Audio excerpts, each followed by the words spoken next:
first question I have, the most important one of all. Do I call you Sid, Sidney, double S? What do you like to be called? Whatever floats your boat. Sydney is my go-to.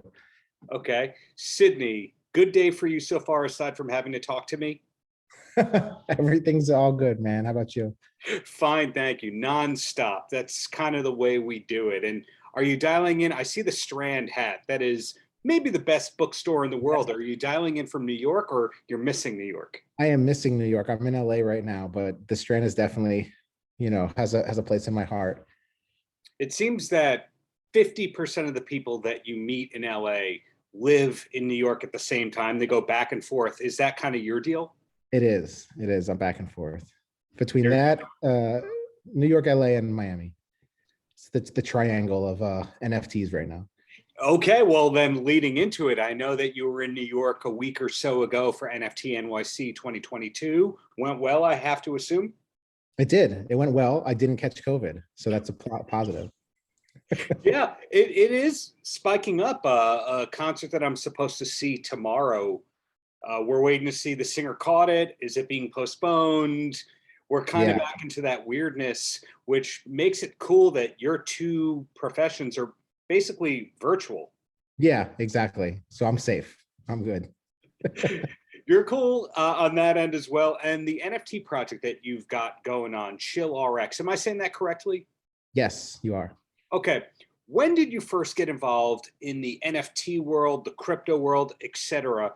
Some people, it's like, oh yeah, the dark web, 2016, my cousin tipped me off to it. Other people, it's like, oh, a year ago, I started seeing all these people smarter than me got into it and I followed. What was your entry to the whole thing? So funny enough, mine was the dark web. In like 2010, I probably had tens of thousands of Bitcoins. But back then, like I was just buying like weed on the internet. like it wasn't legal yet, and it was the coolest thing in the world. Like oh my God, we could buy weed on the internet. We're so futuristic. So yeah, man, that's how I started off. I just bought a bunch of Bitcoins back then, and just had fun with it. Like didn't think anything of it besides just like the novelty and cool tech, and we could, it was fun to do. I remember driving down to the Bitcoin ATM at the time. You had to like go. You couldn't even do it like in your own house. You had to go to a ATM to get it, right? And come back, and like it was like this whole thing. It was fun to do, and then yeah, like kind of like played around in 2010, 2011 with Bitcoin, and then again in like 2013, and then really started to dive in 2016 with the Ethereum and the tech kind of really starting to come out as a broader concept. And that's also when I started the decentralized record label and virtual artist project, right. Now known as Chill Pill.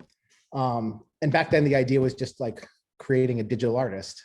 And it just so happened that the tech at the time with NFTs and really crypto tech in general was just starting to kind of emerge as like a place to have fun and entertainment and capitalize on. So that's kind of the route that we took with the whole project.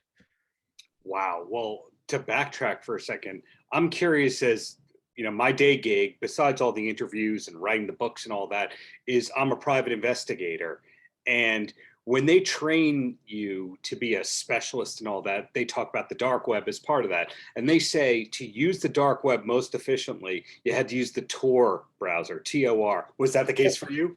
It was Tor browser. I had to get the VPN pins, the whole nine. Yeah, definitely. Like it was it felt cool, man. I felt like I was a little spy, like going on the web, trying to hack onions and shit. Like it was crazy. But yeah, it was fun.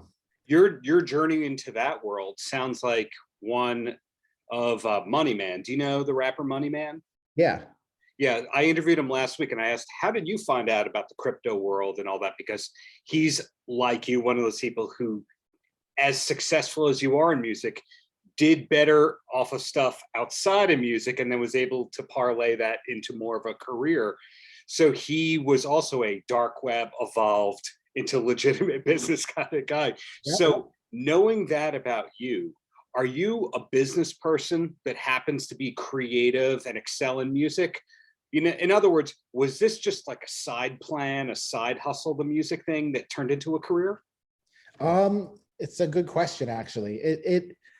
Yeah, kind of. I mean, like, I always made music in high school and middle school, like just with friends. And then got a bunch of internships, like right out of high school. And a couple months into those internships, through a series of lucky events and finagling, I ended up producing. Finagling. Good Yeah, Yiddish word there. I did some good old fashioned finagling, Yeah. and landed some like decent cuts on some big art. Like the first cut I had Yeah. was with Jason Derulo, and Yeah. that was because I like sneaked my way into a studio and left some of my beats on a computer, and thought I was gonna get fired. But then he ended up recording to some of them, and then like that's how I like got my whole like kickstarted my career. And I was like decently early into the internship process. So Mhm. it kind of just like I found myself like in the professional world of songwriting and producing like at like 18, 19. And that's kind of how I just got ushered into it. So it wasn't anything where like it just kind of happened that way, which was like lucky enough. But I was always interested in tech. I was always interested in like, you know, futurism, and hence what, like, diving into Bitcoin and Tor and all that stuff. And I was really, really heavily influenced by that, and like just some of like the like software creations, even in music and stuff like that. So I would always dabbling in that. And then, like I said, in like 2016 is when like I really went all in on the digital world of music, and leveraging both kind of my passions for tech and passions for music Mhm. in one project. Well, that list of cuts, you just mentioned the Jason Derulo stuff that you did. Of course, Big Sean, Beyonce, Major Lazer, Rita Ora, Wyclef Jean, Future, Panic at the Disco. So many big cuts right there. Is it that the first Jason Derulo cut or two led to everything else through word of mouth? Or did you just not stop hustling once you had that initial taste of success? Yeah, it was a little mixture of both. It was like it's a snowball effect in music, similar to like startups or any other business. Like you get a little bit of a success, and then that you can like parlay that into bigger, better rooms that you can get into, and parlay each kind of like springboard into like a next level of your creative process and career trajectory. So it was really cool because like I started off as an intern and worked in at studios in Miami at the time were like Young Money, Cash Money, Maybach Music Group, DJ Khaled. It was very hip hop heavy scene. But then I got a cut with Jason Derulo, so it was a very pop heavy scene. So I moved out to LA and did a bunch of pop songwriting sessions. And it's so funny, man, that the difference between pop and hip hop sessions was like night and day for me. Like because in Florida, we would get to the studio at like 11 p.m. and we'd work until 11 a.m. And then when I moved to LA after I got the pop cut and we started working like, more with like pop producers, pop songwriters, like I had a session. I remember my first session in LA was 4:11, but I showed up at night, but I had missed it by 12 hours because the session was actually starting at 11 a.m. And they were like, bro, you missed your session. What are you talking about? I was like, wait, you guys actually wake up at normal hours like out here? So like, it was like it's been really cool to be able to juggle both worlds and see the best parts of both worlds, and like, and how the creative process of different genres for between pop music, country music, hip hop, electronic, and they all have their own like kind of like way of creation. Norms. Yeah. Yeah, and it's really cool. So like, yeah, and then that's kind of how like when we started the Chill Pill project, it was like the idea was to kind of genre blend all of it into one virtual artist, DJ, producer, entity, and then just play around from there. In working with singer-songwriters that have kind of become in the room co-writing gurus kind of artists, if you know what I mean, like you had the major label deal and then suddenly the hits dry up and then you start writing the stuff for the other people. In working with a bunch of people like that, I found that you pry a little bit and you might see 3 names on the cut or 4 names on the cut. And you find out that one person of the 4 or 3 has tons of hits and doesn't play an instrument, can't sing, can't rap. They're the vibes guy or girl. And then other cases, you find out the person is kind of did you ever hear the expression change a word, get a third? Yep. Okay. Some people are like that. They're just Yep. in the room and they go, instead of chair, it should be there. And somehow they have a third of the publishing. What did you usually bring to the table in the writing sessions? Like, did you have this is what I do for everything? So no, it always varied. I'm a jack of all trades, master of none type of guy. But like, you know, I don't play any instruments like as an expert by any means, but I can get around on a guitar or a piano if like you give me the time.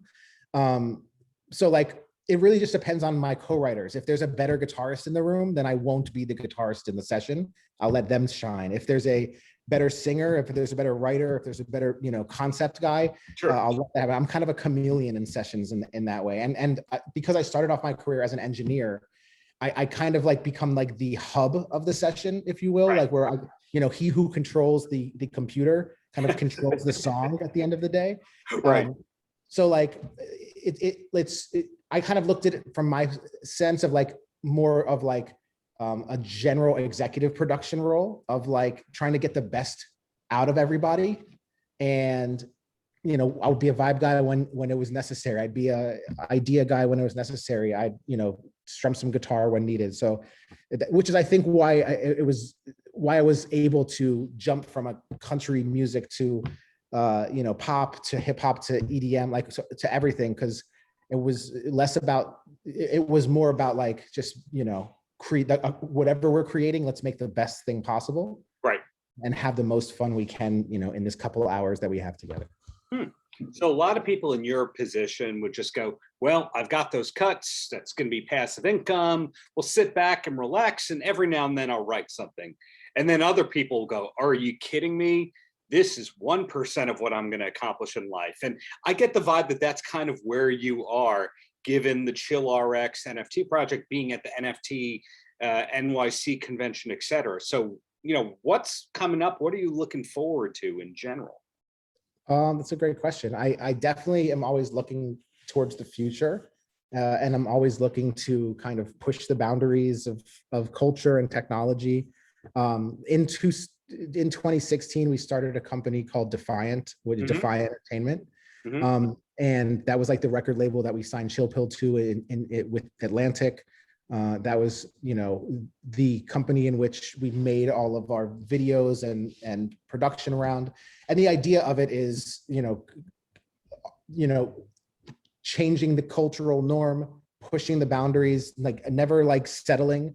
And it kind of shows in the music that I make, and it shows in, you know, the creative output I put in anything. Like I like to say, like, you know, with 7-Eleven, like we got in with Beyonce and we made her rap, you know, and when we did like with Lil Wayne, like How to Love, it was you know, making Lil Wayne sing. So it's like always like, you know, instead of taking things for face value, let's like try to push it a little bit and see like how far we can move the cultural needle. And I like to do that with all projects, not just music. So with Chill RX and the Chill Pill idea was like, you know, we have this virtual artist, and, you know, I'm not an artist in the sense of like, I don't like to be on camera. I'm a behind the scenes kind of guy. I don't want to have to post on Instagram every day and Right. put my business out there like that. So that's kind of the idea of why I created this virtual character, so that it can be the avatar of myself. And it kind of originally embodied like the 12-year-old version of me, like, you know, like that didn't know how the music industry works and doesn't have a chip on his shoulder, and just like made music just to make music, and like didn't understand hit songwriting, you know, and just had fun, right? And it turned into, well, like we can use this artist and this vessel for other people. And it doesn't have to just be my vessel, but it can be my team's vessel. It can be my co-writer's vessel. So what we used to do is like, I would ask my co-writers or other artists that I was working with, yo, do you have any songs that you made that like just doesn't fit your brand? Like that you can't put out as yourself because it's like not on your, you know, mission statement, or it's not in your vibe. Right. everybody has so many songs like that. And we were able to use the Chill Pill project and the character as the vessel to put out all of the songs that like would in turn just end up sitting there. So that was like the first idea of like, wait, maybe we can do more with this tech. Maybe we can do more with this character. And then we just started to experiment with things like we ended up doing some music video games. We ended up doing some like motion capture music videos, like just going above and beyond the normal traditional media, and just experimenting and having lots of fun and seeing what sticks. It sounds like it's a whole career of being a square peg, but it actually working out. Correct. Great way to put it.